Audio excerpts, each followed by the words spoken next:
So our next conversation is on the importance of leadership in driving culture and the latest innovations in the tech industry's best workplaces. Leading this conversation is Ellen McGirt, an award-winning journalist that covers race, culture, and leadership in a daily column for Fortune called Race Ahead. And side note, if you have not subscribed to Race Ahead, do that today. You will thank her later.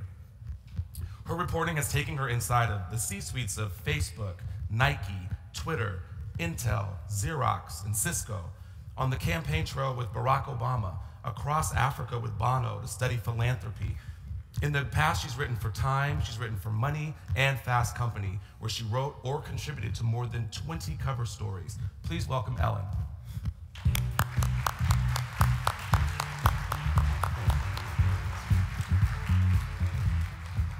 Joining Ellen is the leadership team at Cisco. First, we have Fran Katsoudas, Executive Vice President and Chief People Officer of Cisco. Fran plays a major role in the company's overall performance, leading organizational strategy, promoting operational effectiveness, and elevating team performance through innovative leadership. She leads Cisco's business-driven people strategy and people deal, both of which support and align to Cisco's overall business strategy and are essential to driving the company's transformational journey. Please welcome Fran.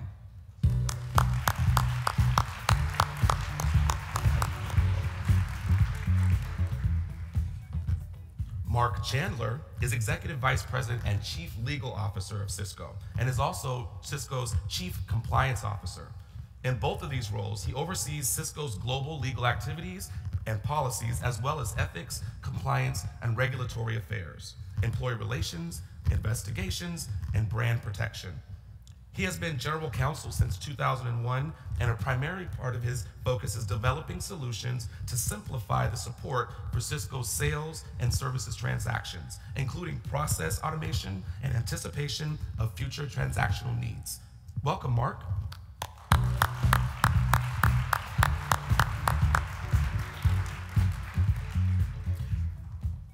Irving Tan is Senior Vice President and Chief of Operations at Cisco, responsible for the operating strategy and implementation to deliver growth through productivity improvements and innovation across all functions of the business, including sales, engineering, services, supply chain, and customer, partner, and employee services.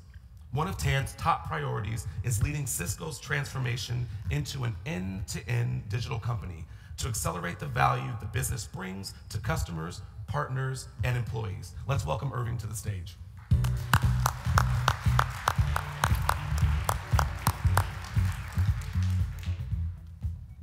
Amy Chang is Senior Vice President for Collaboration Technology Group, for the Collaboration Technology Group. Post-acquisition of her startup, a company by Cisco, she is now leading Cisco's collaboration business, which includes the WebEx suite of products, telepresence hardware and software, and unified communications. A company was a relationship intelligence platform for professionals, which served Fortune 500 financial and professional service clients on their people and company data. Please welcome Amy to the stage.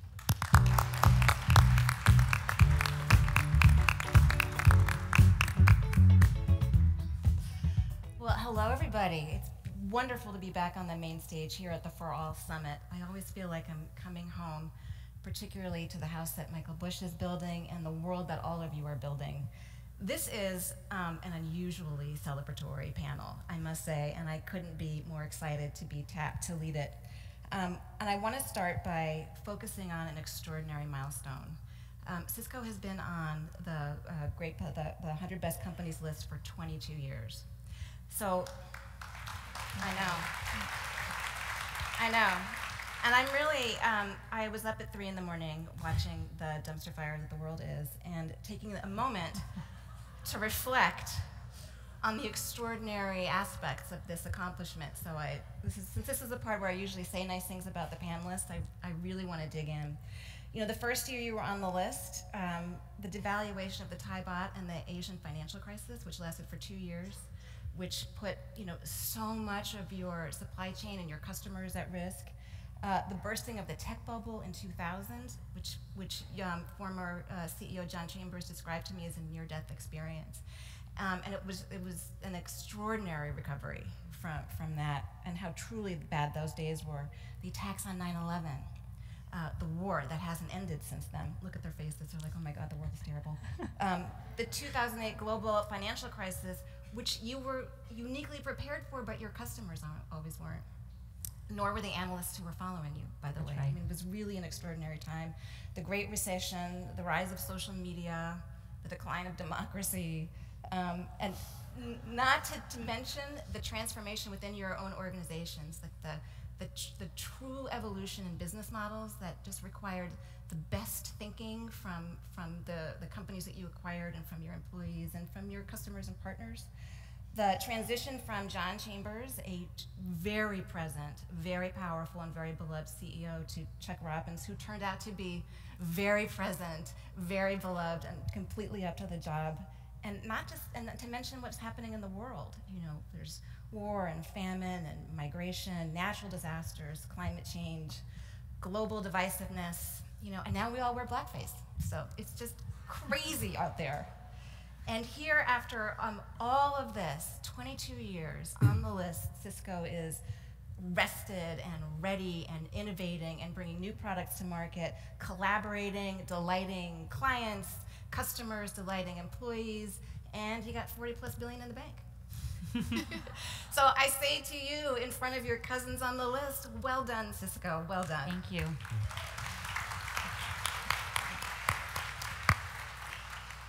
So before we talk about what you do and how you're doing it, I thought we'd just have you just introduce yourselves a little bit and just talk a little bit about what you're working on today. I'm going to go right down the line, and Amy, I'm going to start with you because I think of the team we have here, you're the newcomer relatively, That is true.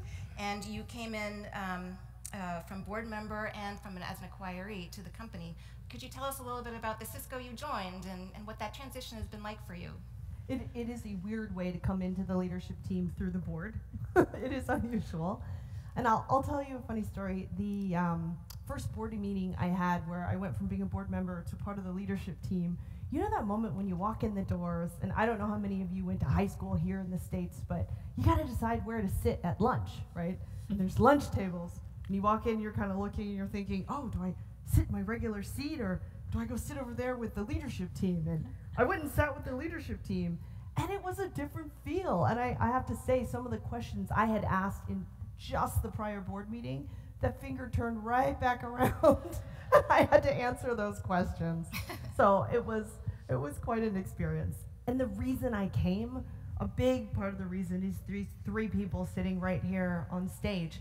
But I had the chance for 2 years to get to know our CEO, to get to know this leadership team, and to get to know the integrity and to get to know the courage there. And I felt like I knew enough about the culture to know I wanted to be part of it. So tell us a little bit about cognitive collaboration and what you're working on with the collaboration group. I would love to, and I'll keep it short, I promise. We'll come back to it. So basically, if you think about what collaboration should actually do, if two people are thousands of miles away from each other, it should actually feel like they're right there in the room next to each other. The technology has advanced to the point where we can actually create that. And those few moments of stress before every meeting when you're thinking to yourself, do I have to dial in? What system do I need to use? How many numbers am I going to need to press? I'm driving. I can't dial right now. All of that stress should be gone because we actually can make it so that it's one button to press every time, whether by voice or by physical pressing, and everything should just be easy and should just be contextual, right?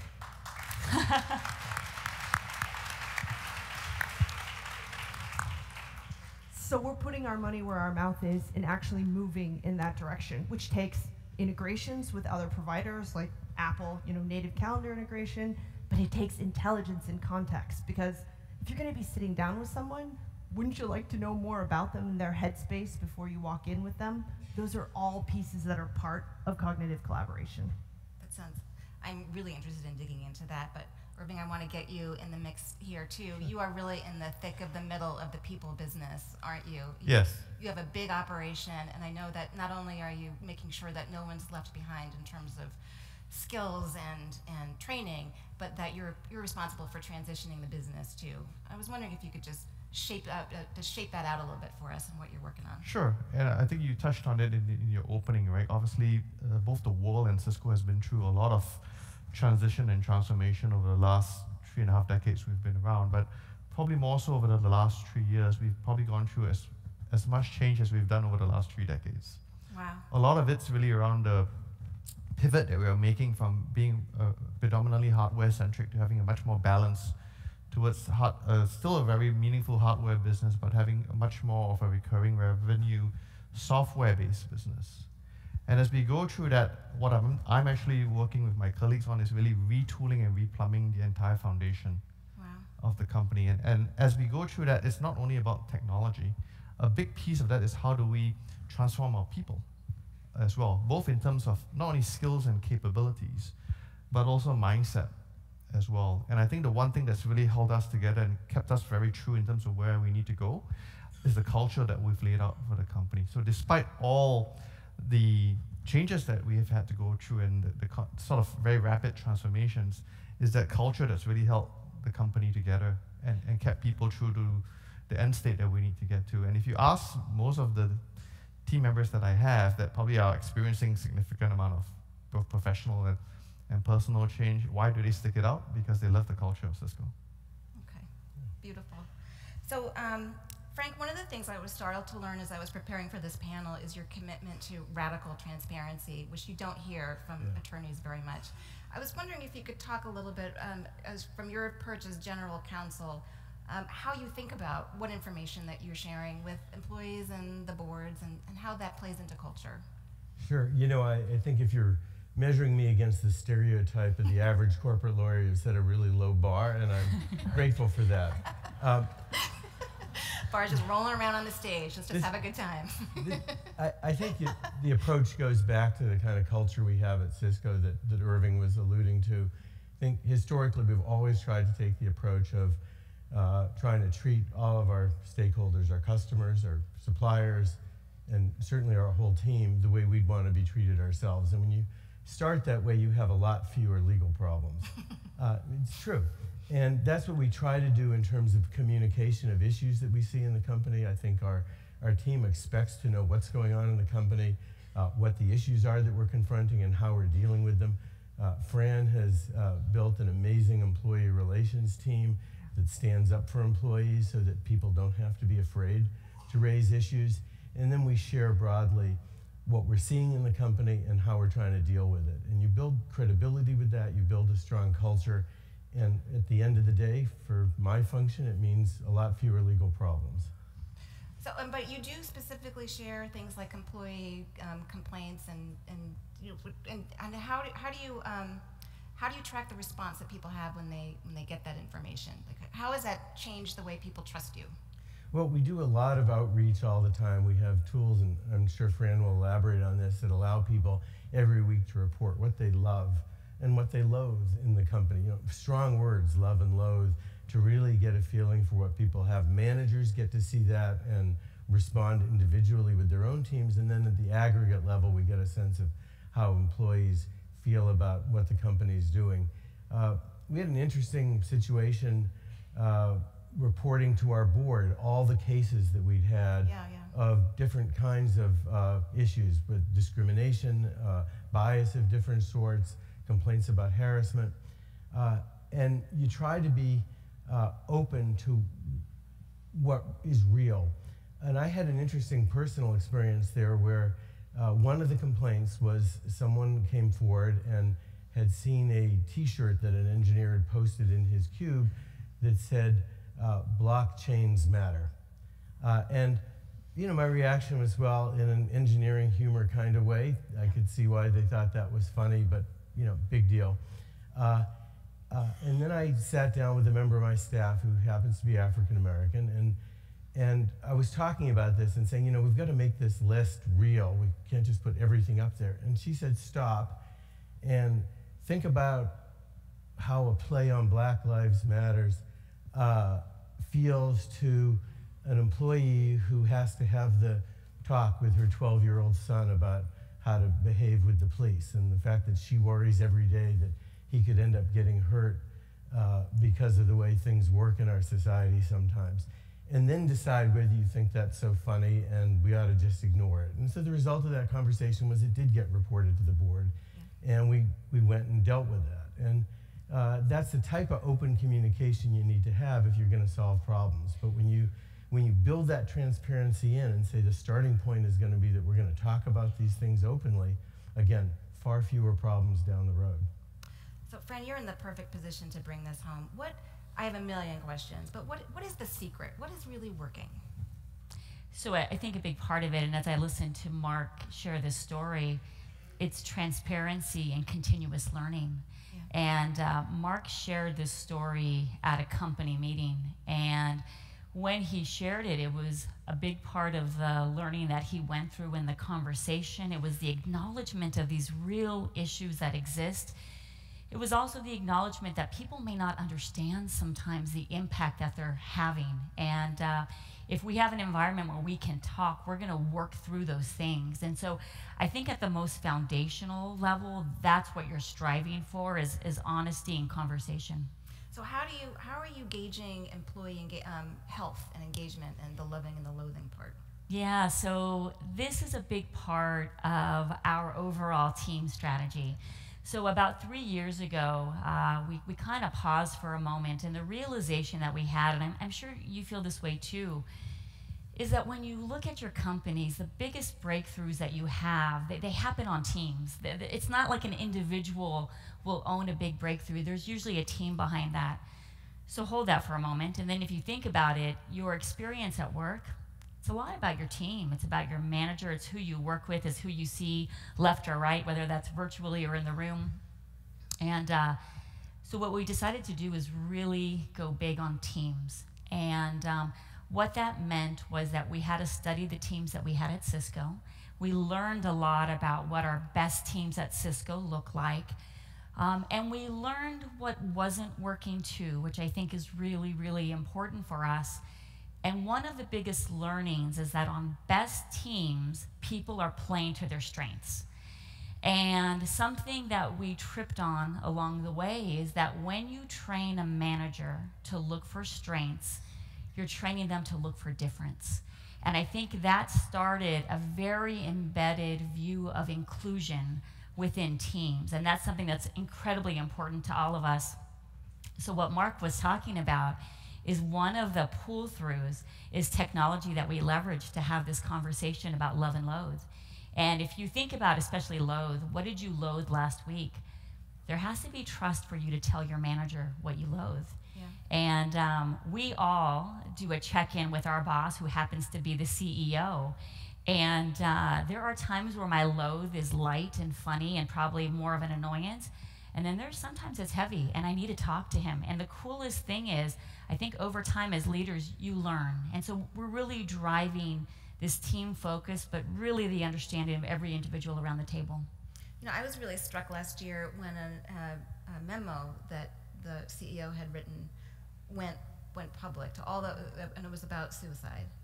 And that to me was such a powerful indication of what he was capable of sharing and the kind of candor he was capable of eliciting from people, just to check in on their mental health. Could you talk a little bit about that, or what the kind of feedback from that letter was? Yeah, I'll start, but you guys please feel free to jump in. So Chuck sent out the memo after the deaths of Kate Spade and Anthony Bourdain, and I remember we were on a flight, and post their deaths, some of the stats were coming out about how many people suffer from mental health issues. And I remember Chuck said, wow, like how many people at Cisco at this moment are thinking about ending their lives? And it was one of those moments, and even as I talk about it, I just remember there was this theme of caring, and we landed in Florida, and the very next morning he sent out that memo, and it was incredibly heartfelt. I remember in the first memo, I think he said, like, no one needs to go it alone, like we're here and we're a community. We were overwhelmed by the response. I don't think there has been an issue where we received more response from the employee base, and there was such gratitude. But the most amazing thing, and I want to share this because I think for us and the work that we do, it's important, people sent emails with their stories. People wanted to tell us about their own issues or about their parents or their children and what they were worried about. And it started to embed storytelling into our culture quite a bit. So, Amy, can I get you back in here? I want to follow up on the AI conversation too.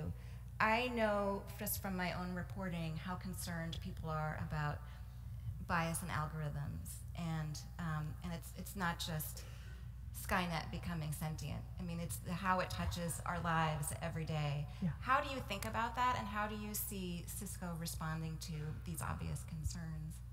Do you know one of the things I love most about Cisco, right? Tell us everything. There is a real integrity, right? And a real genuine concern for human beings and for the well-being of our users.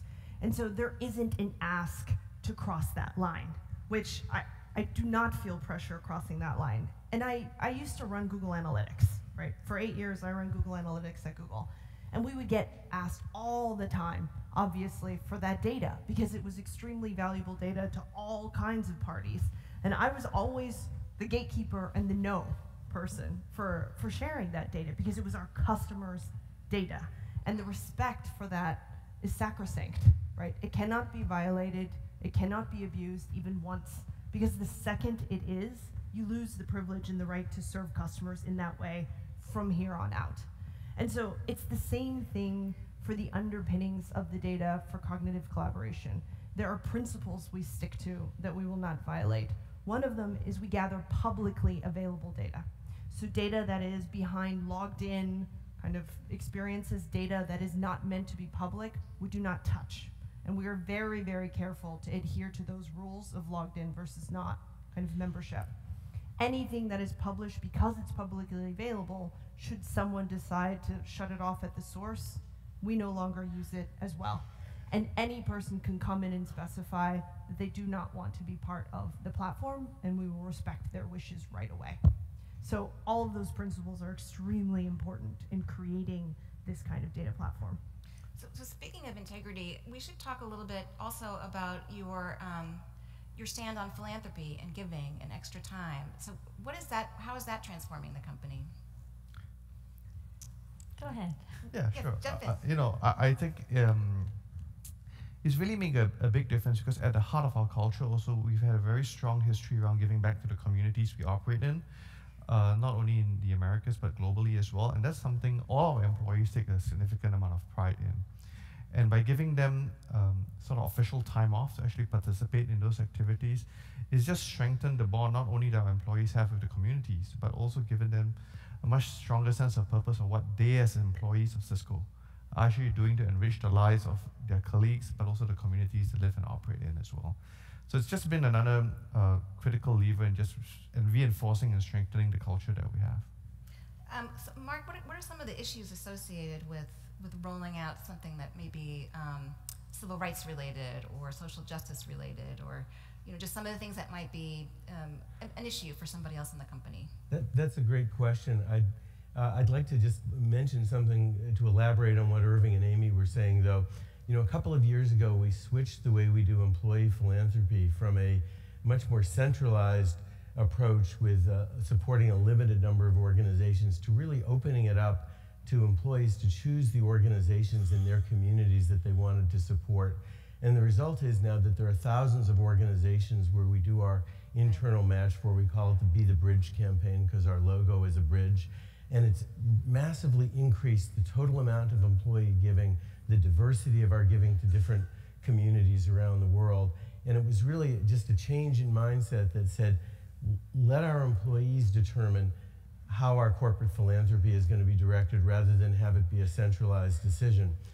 Similarly, on the AI question that you asked Amy, I'd say 12 or 13 years ago, when people really first asking questions about some of the human rights implications of the technologies that the internet were bringing to fore, not just data related, but also process related, it was a real wake-up call, and we started a human rights effort. And now I urge you to go do a search on the Cisco Corporate Social Responsibility Report, and you'll see a really robust human rights discussion, which in the last year we added a significant section raising questions about AI. And that's incredibly important to us because as 5G technology rolls out and the Internet of Things leads to billions of additional devices being connected that will be transmitting data from us and about us all the time, there are huge implications in the algorithms, as you pointed out. And if we don't confront those directly and up front, and we don't involve all our employees in that discussion, and now they are. Every time I speak to a group, I get a question about it because we publicize this. If we don't do that, we're not going to do the right thing for the rest of the world either. You know, sometimes when you do engage in issues, there will be people who will say, well, that's not my point of view. I don't feel that way. And we create forums where people can express that and talk about it. It doesn't mean that we aren't going to stand up when we see an issue out there that we need to talk about. But again, if you create an open communication platform where people are not afraid of reprisals because they have a view that's different than some of their peers in whatever direction, then you drive a culture where you are truly a great place to work. See, but this sounds like a lot of work. As a business reporter, a longtime business reporter, it doesn't feel like cutting corners when you have a command and control. When you have a person who just said, this is where we're going to go and this is how we're going to do it. This human element seems really hard. How are you training this?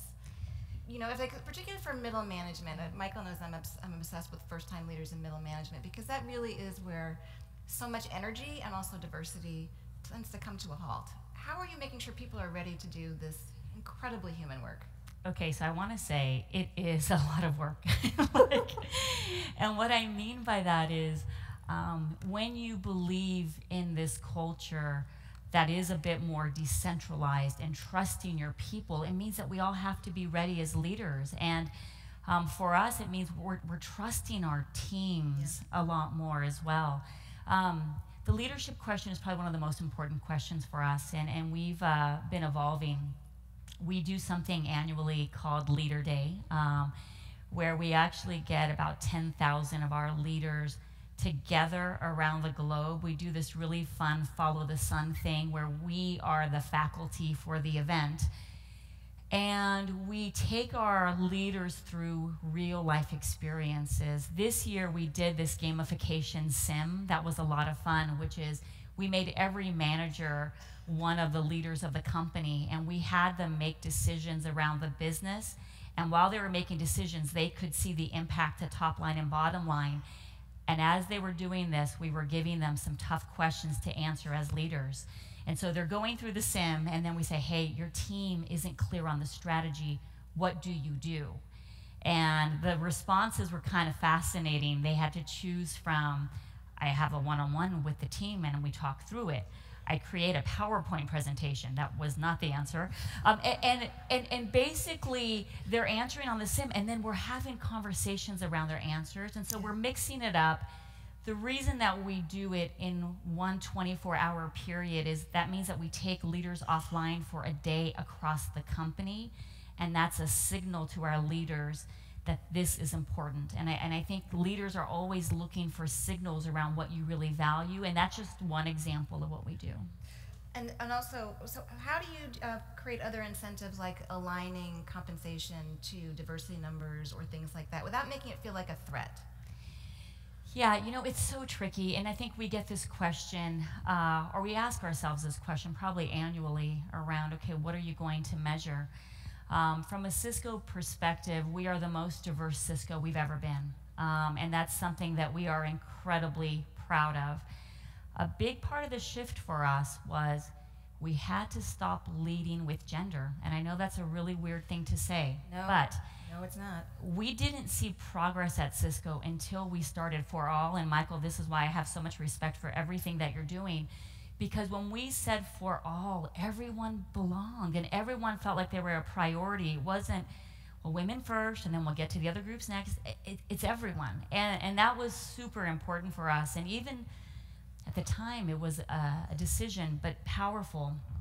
When we were going through the pay parity work, at that time, companies were focused on pay parity from a gender perspective and then some from an underrepresented minority perspective. And we said, no, we want to do it for all. Like that's who we are.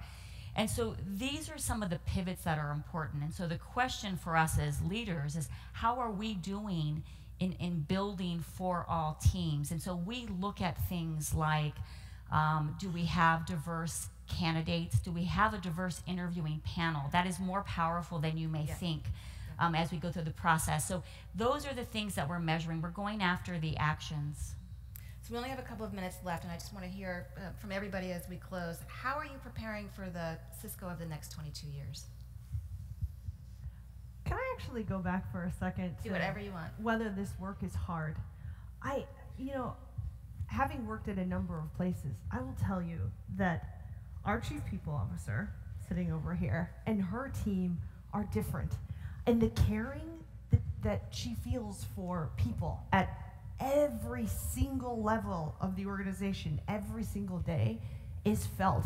And there are so many of us who would literally lay down in traffic if she asked, which she never would. And I'd be like, for how long, Fran, for how long?